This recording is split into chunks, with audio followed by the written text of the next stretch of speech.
A couple of years ago, my children were young and they would get together with their friends and play baseball.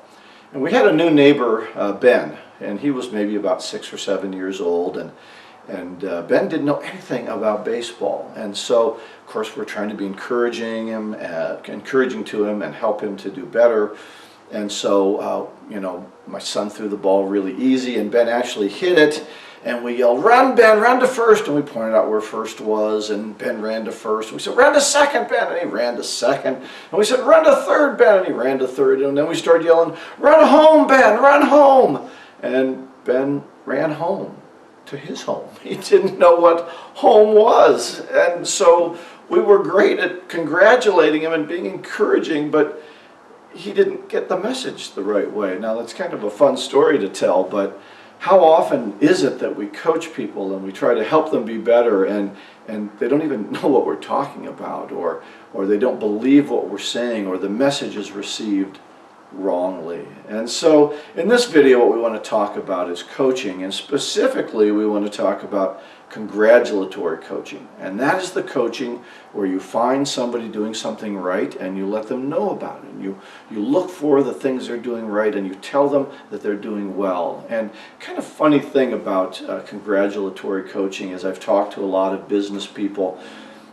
They seem to have this attitude sometimes that, well, I don't need to congratulate them. If I'm not yelling at them, if I'm not telling them how to fix it, well, I don't need to tell them anything at all. They know they're doing well, or I give them a paycheck, and that's how they know they're doing well. I haven't fired them yet. They're doing well, and that really doesn't help people to get better, because the nice thing about congratulatory coaching is that the people around it will change their behavior based on what you congratulate, what you reward, what you value.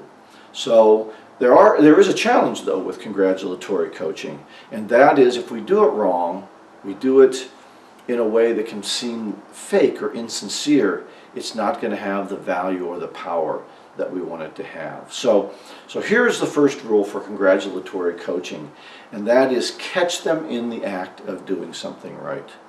So what we mean by that is, as you're walking around your office or your factory, that means you have to get out of your office, of course, and as you're walking around, you see somebody doing something right, don't wait till later to send them a note or wait for a meeting to come up. Right at that moment, walk over to them and say, "I noticed this is what you were doing. I really appreciate it. I love the way you're doing this. Keep doing it." And let them know right away so they don't have to think about or try to remember what the situation was or any of those things. Do it right away. Congratulate them in the moment. Don't wait. And it's one of those moments that we just can't wait to have happen. Now, the second rule that we have is that make the congratulations match the achievement.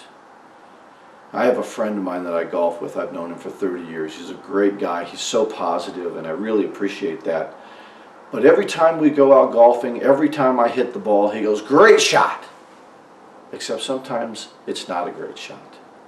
And so over time, I've really kind of developed this feeling that it doesn't matter what I hit, he's going to tell me I got a great shot. And so I don't think that his congratulations matches the achievement always, and so then it feels insincere. Remember, we said that's the problem?